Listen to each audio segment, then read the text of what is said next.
Depuis quelques années, ils sont de plus en plus nombreux à se réclamer du chamanisme. Sur Internet, ils proposent leurs services, détenteurs de prétendus pouvoirs de guérison qui parfois s'avèrent de la poudre aux yeux. Parmi ces chamans, Marcel Grondin. Surnommé Mouchoum, cet homme se dit amérindien, initié par son grand-père aux techniques de soins ancestraux. Très allégorique, son site mouchoum.com prône le retour à la terre, vend des produits médicinaux et différents séminaires d'initiation.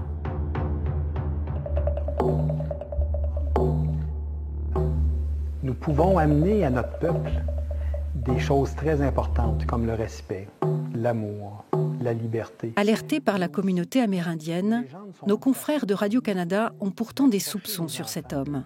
Nous avons décidé d'enquêter ensemble entre le Québec, la Suisse et la France. Notre cosmologie et tout ce qui peut suivre au niveau de notre peuple. Sur Facebook, plusieurs personnes ont déjà dénoncé. Marcel Grondin est un fraudeur. Marcel Grondin est un Québécois fraudeur qui ne fait pas partie de la nation Innu. Nous sommes nombreux à connaître sa supercherie. Comment connaître les compétences réelles de cet homme en matière de santé, dépasser le discours et observer la réalité de ses pratiques? Pour cela, nous allons recourir à des caméras cachées. Un séminaire d'initiation à la médecine amérindienne est annoncé à Signy, près de Genève.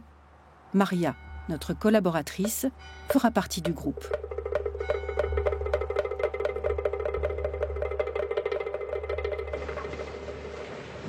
La roue de la médecine, c'est une représentation spirituelle, énergétique de ce que nous sommes, nous, comme êtres vivants. Pour 350 € le week-end, une trentaine de personnes se sont inscrites. Chiffre d'affaires, 10 500 €. Nous avons approché plusieurs participants, mais aucun n'a accepté de nous parler. Visiblement, l'auditoire est sous le charme du personnage qui joue de son exotisme. Grâce à nos caméras cachées, nous observons que Mouchoum pose des diagnostics pour le moins rapides en observant l'œil des participants. Alors, dans l'œil d'Isabelle, j'ai vu que c'était tout relié à des vertèbres dans le dos. Il y a un blocage qui s'est fait parce que les vertèbres sont mal alignées. Donc, les circuits nerveux sont prêts de faire leur travail. C'est correct? Ben, je le sais. Ça faut les régler. Alors, on va aller régler Isabelle, fait comme ça, ces règles vont. Percevoir l'ossature à vue d'œil et déclencher les règles avec une manipulation de la colonne vertébrale, le procédé a de quoi étonner.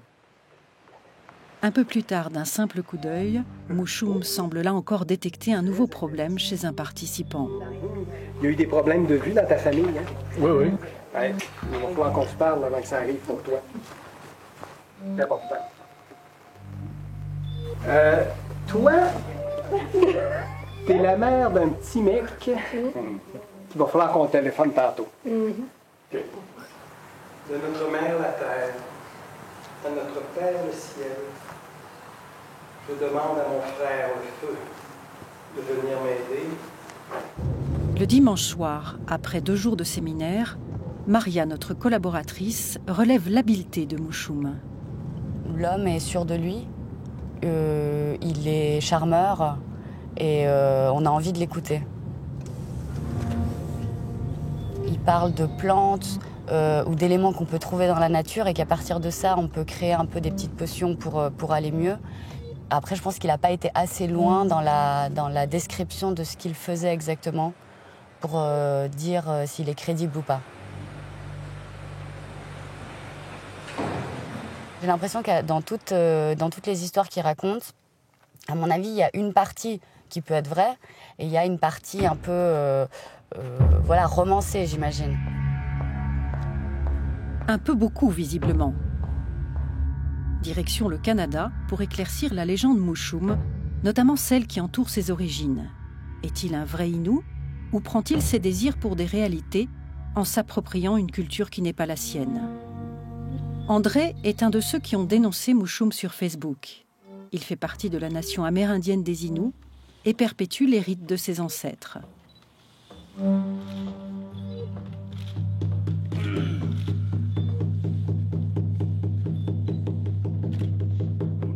beaucoup de fumée. Ça, c'est pas normal. Notre collègue de Radio-Canada revoit avec lui les images d'une cérémonie où il s'est retrouvé il y a quelques années aux côtés de Mouchoum. Oui, c'est beaucoup trop. Parce que quand on fait de la fumigation, on tient compte des gens qui sont asthmatiques.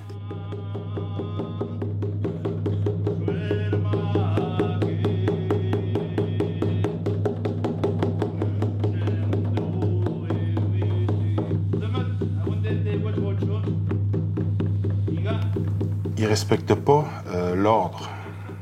Parce que c'est comme une convention entre pratiquants. C'est qu'on commence d'abord par l'Est, ensuite le Sud, l'Ouest et le Nord. On fait un cercle. OK. Là, ce qu'on peut voir, c'est qu'il est un peu erratique. Il va un peu partout, puis il revient, il le refait. Donc, il sait rien. C'est rien. Pour un traditionnaliste, c'est toutes des choses, normalement, qui sont sues. Au niveau de la spiritualité, c'est le niveau primaire. OK. Il prétend que les aînés de Mastowiash ou de cette région-là lui ont enseigné depuis l'âge de 6 ans. Oui. À moins qu'il soit atteint d'Alzheimer avancé, non. Il n'y a pas les connaissances minimales. Ah oui. Au doute sur la véritable identité amérindienne de Marcel Grondin s'ajoute un autre élément troublant. L'homme a en effet modifié son nom de famille et lui a ajouté le patronyme de Gil, un nom typique chez les Inuits de Mastoyache, dont il prétend être originaire. Nous nous sommes rendus dans cette région, anciennement appelée Pointe-Bleue, au bord du lac Saint-Jean, pour y rencontrer Pierre Gil. Monsieur Gil, j'aimerais que vous regardiez cet homme. Oui. L'avez-vous déjà vu dans la communauté ici? Non, je ne connais cet homme ni d'Ève ni d'Adam.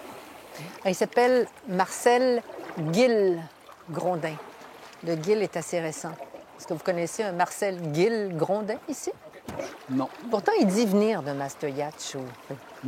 C'est ça, mais je ne crois pas du tout, parce que c'est très simple à comprendre, parce que dans ma famille, il y a mon père qui est d'une famille nombreuse, mais aussi son père à lui, qui est un fils unique, puis qui est le grand-père de toutes les Gils qu'il y a dans la communauté. Ah. Donc, il n'y a aucun doute possible dans ma tête. Là. Ce serait un cousin que je ne connaîtrais pas.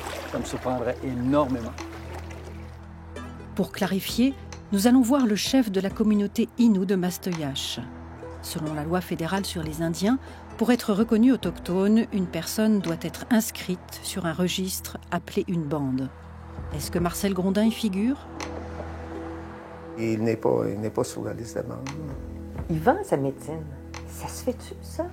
Ben moi, dans mes apprentissages que j'ai eus de ma famille, c'est que la médecine n'est pas à vendre.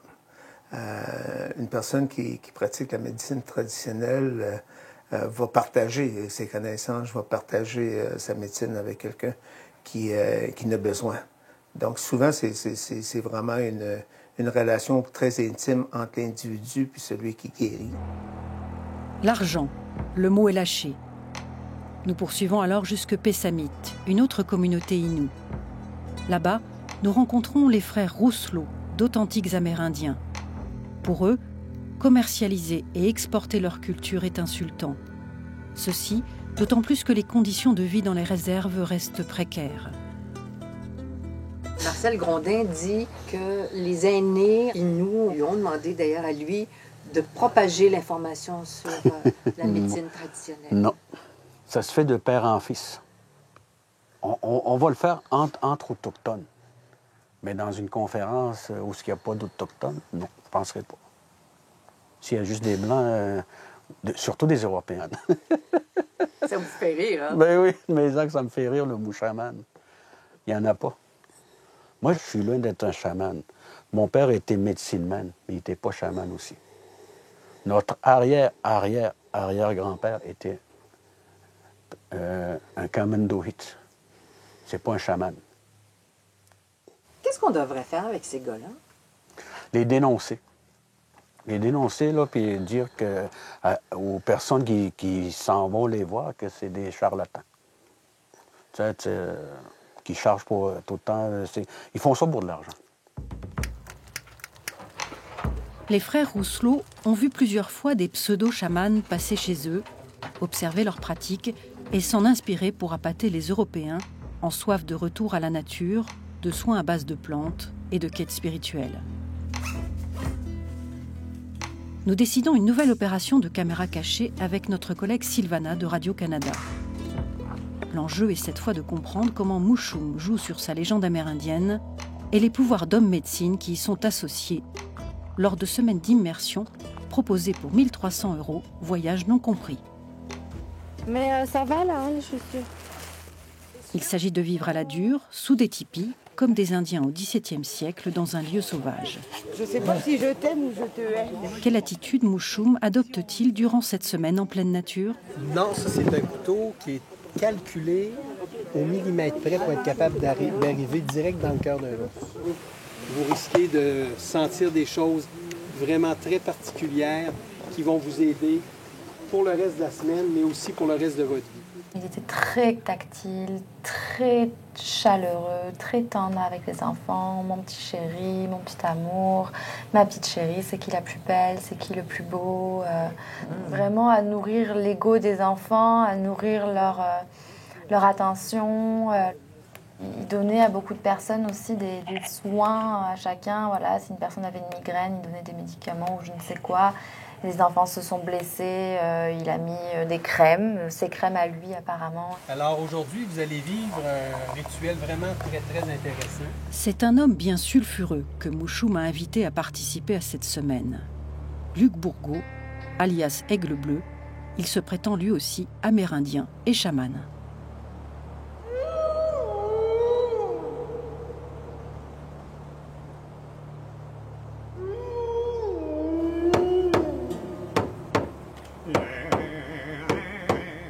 Il y a quelques années, ce fameux Aigle Bleu a été accusé de dérives sectaires. Il voulait créer au Québec un village écologique modestement baptisé le Sanctuaire du Feu Sacré. Tout comme Mouchoum, Aigle Bleu officie en Europe à coups de séminaires et de vente de produits.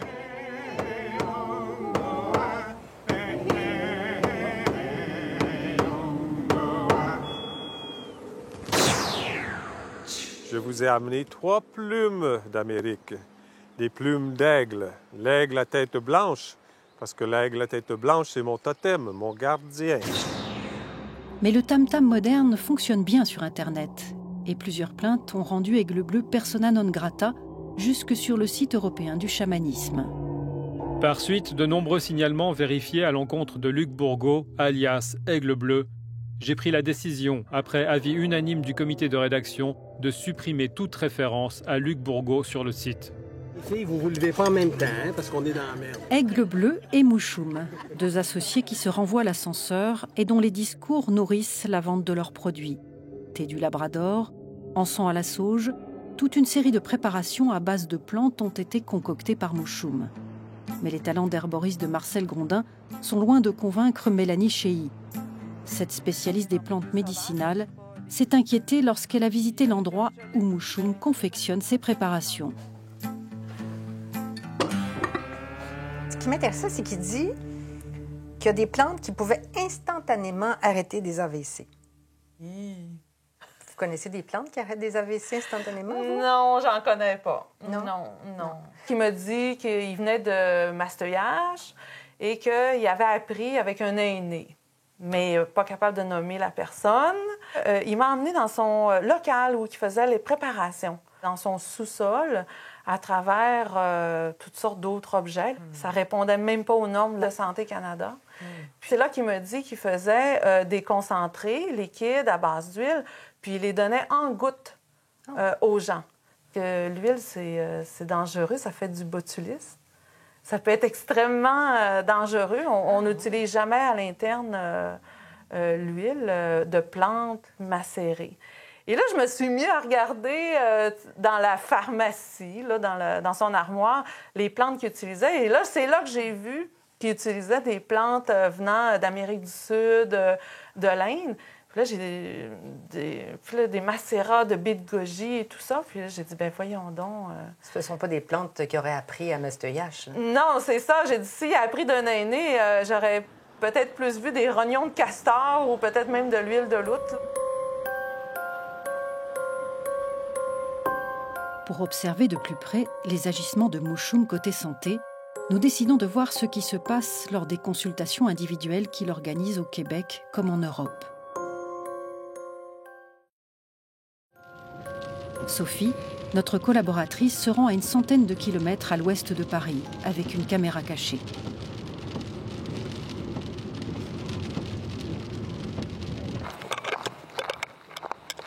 C'est ici, au domicile d'un particulier, que Marcel Grondin reçoit 3 à 4 patients par heure, de 10h à 18h. La journée rapporte aux alentours de 4 000 €. Une pratique qui échappe à tout contrôle, ainsi que les produits que Mouchoum apporte et prescrit. Il y a des personnes qui ont été gravement malades d'un certain âge, des personnes qui ont eu un cancer, qui ont suivi une chimiothérapie, des personnes qui sont intéressées par ce type de médecine aussi. Dans la salle d'attente, Sylvain, le bras droit de Mouchoum, vend les produits et encaisse le prix des consultations. Tu nettoies tout tes corps énergétiques.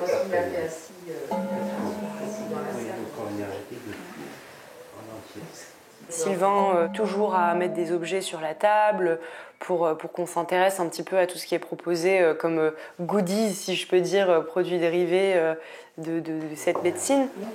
On nettoyer le corps énergétique comme ça. C'est toute l'énergie autour de vous. Pour cacher ça. Sophie va soumettre à Marcel Grondin ses réels problèmes d'arythmie cardiaque. Mon cœur s'emballe et parfois je ne dors pas la nuit parce que ça va trop vite. J'ai essayé de consulter des médecins. Fais ça comme ça, là. Oui. OK. Et parfois c'est incontrôlable et ça m'empêche de dormir. Dès qu'on lui donne une partie de notre corps qui peut être touchée par un problème, il va tout de suite s'en emparer de manière catastrophiste, en mode mais il n'y a rien qui va, il faut absolument faire quelque chose. Il m'a dit que j'avais le dos de quelqu'un de 87 ans, donc certes peut-être, j'en sais rien, mais c'était vraiment oh mon Dieu ma pauvre, et du coup j'ai une solution pour toi. Je vais voir ta langue s'il te plaît. Ça va pas ma langue? Non. Qu'est-ce qu'elle a ma langue? Qu'est-ce qu'elle a ta langue? Elle a la langue d'une fille qui fait de l'anxiété. Ouais. Beaucoup d'anxiété même. Tu as la langue d'une fille qui est pleine d'anxiété. Je vois ça sur la langue, c'est bien. Si seulement. Et il lui prend le pouls, là. Nous montrons cette séquence à Pierre Schulz, psychiatre et psychopharmacologue à Genève.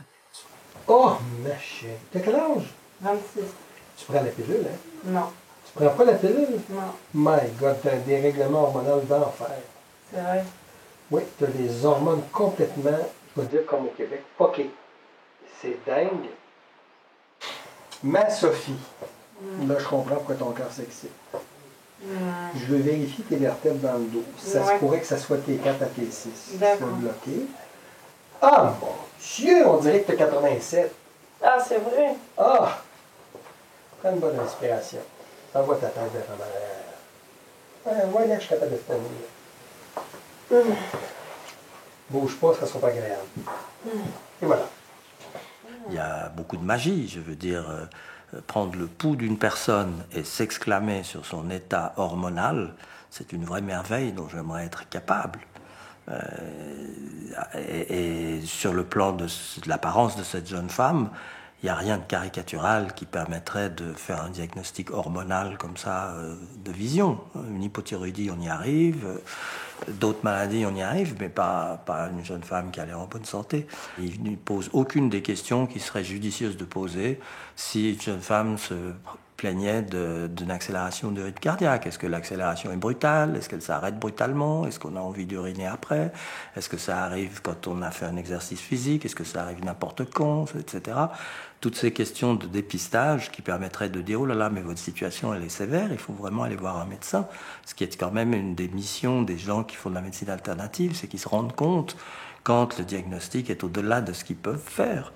On repart jamais en payant juste 50 € parce que c'est comme chez un médecin en fait, sauf que la pharmacie elle est dans la pièce d'à côté, c'est-à-dire qu'on sort de la petite pièce où on est reçu par Mouchoum. Moi j'ai eu une première étape où j'allais voir celle qu'il appelle ça une copine qui est spécialisée dans les traitements hormonaux. Et là elle m'a prescrit donc 2 pommades à la progestérone. Combien ? Chaque pommade coûtait 30 €.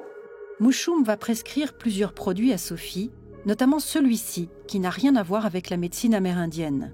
Il s'agit d'une crème à la progestérone, ce qui semble bien le placer en position d'exercice illégal de la médecine.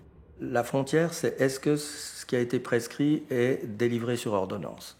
Et si c'est délivré sur ordonnance, ça ne peut pas être prescrit par quelqu'un qui n'a pas fait des études de médecine. La progestérone est prescrite sur ordonnance. Ah oui, bien sûr. Même bien si sûr. elle est naturelle.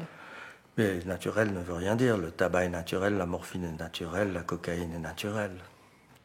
Est-ce que prescrire une crème hormonale à la progestérone à une jeune femme de 26 ans qui a priori n'a aucun problème hormonal peut au mieux ne rien faire et au pire avoir des effets secondaires gênants, désagréables? Alors, la progestérone appliquée par voie cutanée est très peu absorbée et donc inefficace. Si on doit prescrire de la progestérone, il faut le faire par des médicaments qui sont autorisés, la voie orale, la voie vaginale, et il y a aussi des injections sous-cutanées.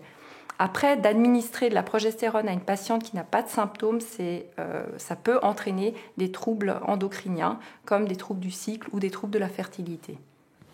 Alors aujourd'hui, je vous invite. J'espère que sincèrement, vous allez aimer nos légendes.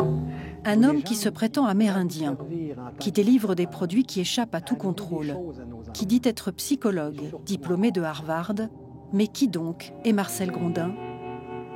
Pour démêler la nébuleuse Mouchoum, nous retournons à la source, à Québec. Son frère a accepté de parler. Ses affirmations sont à peine croyables. On est frères et sœurs, nous, on est tous nés à Québec. Est-ce que vous avez des grands-parents Inuits? Non. Des arrière-grands-parents, peut-être? Non plus. Il n'y a personne d'Amérindien dans la famille? Personne d'Amérindien. Donc, vous ne parlez pas Inuit chez vous? Non. Je ne sais pas comment ça te parle, Inuit. Non. On ne parle pas Inuit. On ne parle aucune langue amérindienne. Vous me dites que vous êtes allé à l'école ici, ça veut dire... Juste ici. Marcel aussi. Ça veut dire que Marcel n'a jamais été au pensionnat de Pointe-Bleue? Ben non. Il n'a jamais été dans aucun pensionnat. Il n'a jamais été à l'université, puis non, il n'a jamais été à Harvard.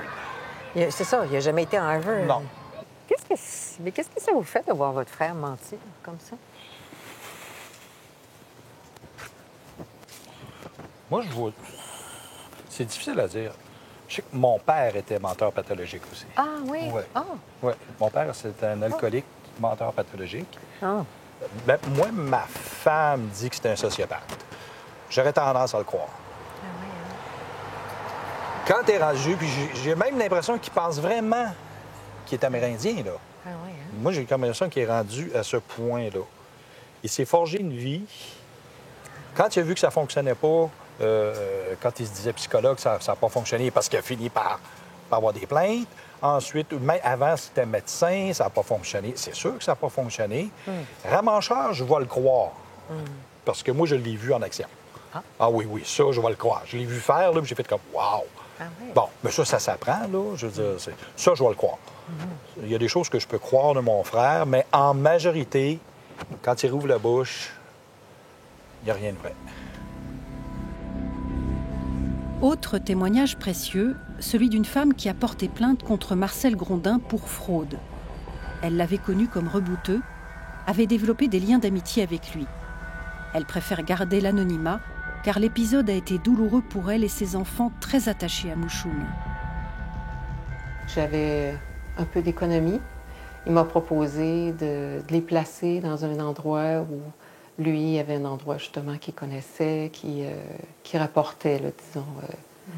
Au bout d'une année, je lui ai demandé de me redonner une partie, du moins, de cet argent-là. Là, bien, il sortait toujours des raisons qui étaient très crédibles. J'ai dit, là, ça suffit, là, il faut vraiment que tu fasses preuve de bonne foi.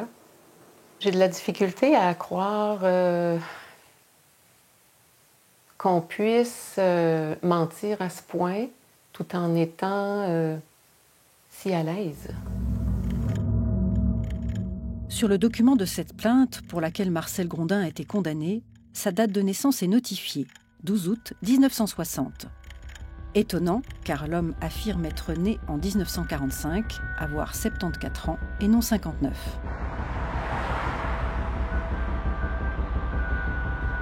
Que répond Marcel Grondin face à tous les soupçons qui planent sur lui? Nous voulons l'entendre. Le sachant à Paris, nous le contactons à plusieurs reprises pour répondre à nos questions, mais Mouchoum décline. C'est-à-dire qu'il évite la confrontation. Nous décidons alors de le confronter au pied levé. Lorsqu'il arrive dans le 15e arrondissement pour donner une conférence, nous le surprenons avec notre collègue de Radio-Canada qui a prévu de lui adresser quelques mots en inou qu'il prétend être sa langue natale. Bonjour. Je suis un peu étonnée parce qu'il y a des gens qui disent que vous n'êtes pas amérindien. Ah oui, ça arrive qu'il y a du monde qui fasse ça. Que vous êtes né à Québec, que vous avez grandi à Québec. Il y en a qui le disent. Mais vous savez, madame, ça c'est très, très typique de beaucoup de gens. Dès qu'on essaie d'aider les autres, on se fait rentrer dedans. Excusez, j'essaie de bien parler, là. Ben, vous parlez bien. Correct. Tanishpenin? Non, c'est pas Tanishpenin. Si, Tanishpenin. Non, c'est Tanishkemetin. Tanishpenin, non. Madame, je m'excuse, mais le Innu, je ne l'ai pas appris. Non, c'est ça. Non. C'est pas votre langue maternelle? Oui, c'est la langue maternelle, mais j'ai pas pu l'apprendre. Ah, j'ai cru que vous disiez que votre langue maternelle, c'était l'Innu. La langue maternelle, c'est le Innu. Mais on parle pas Innu chez vous. On parle plus Innu, ça fait longtemps. Je suis allée à Machto, à Mastoyatch, et il n'y a personne qui vous connaît là-bas. Je suis parti en 1967. Et le chef me dit que vous n'êtes pas inscrit dans la bande. Ça se peut que je ne sois pas inscrit. Et je suis rencontrée de votre famille. On me dit que votre grand-père n'est pas Innu, n'a pas pu vous montrer la médecine dans le bois puisqu'il est un blanc de Québec. Mon grand-père n'est pas un blanc de Québec. Désolé. Il n'y a personne dans votre famille qui est autochtone, en fait. En fait, madame, il y a une chose qui est très importante que vous compreniez. Quand on décide de ne pas vouloir être quelque chose, on l'est. Quand on décide vraiment d'être ce qu'on est, on l'est. Quand on raconte qu'on est Innu et qu'on l'est pas, c'est l'usurpation culturelle. L'usurpation culturelle, madame, existe partout, mais c'est pas mon cas. Vous êtes Innu? Oui, de naissance. Vous avez quel âge? Je suis assez âgé. Dites-moi. 1945. Vous avez 74 ans. 74 ans. Vous avez 59 ans. Vous avez 59 ans. Vous êtes fringant pour 74 ans. Oui, bien vous êtes fringant vous aussi. Et si vous veniez vous installer pour m'écouter une fois de temps en temps, peut-être que vous comprendriez beaucoup de choses. C'est-à-dire, vous comprendrez quoi? J'arrête cela, je suis fatigué, je vais me reposer. Vous pouvez retourner en Suisse. Juste une dernière question. Votre diplôme de Harvard, oui. Vous certifiez que c'est exact? Vous êtes je allé là-bas? certifie que c'est exact. Naturellement, il y en a d'autres qui vont vous dire que c'est pas vrai. On essaie de me démolir depuis des années. Vous avez une preuve que vous pouvez nous envoyer? Or, d'après nos recherches, Marcel Grondin ne figure dans aucune liste des anciens diplômés de Harvard. Je peux tout vous envoyer ça. Et de votre âge? Psychologue comportementaliste aussi? Oui, madame. On va se parler en volant. Merci. Marcel Grondin écourte la discussion. Ma famille. Il promet alors de nous accorder une véritable entrevue, mais l'invitation est vite déclinée par l'intermédiaire de ses avocats. Quelques jours plus tard, les événements annoncés sur son site sont soudain effacés. Mais si on va sur celui de son associé Aigle Bleu, on voit que leur voyage chamanique commun, prévu en été 2020 en Mongolie, est toujours annoncé. Avis aux amateurs.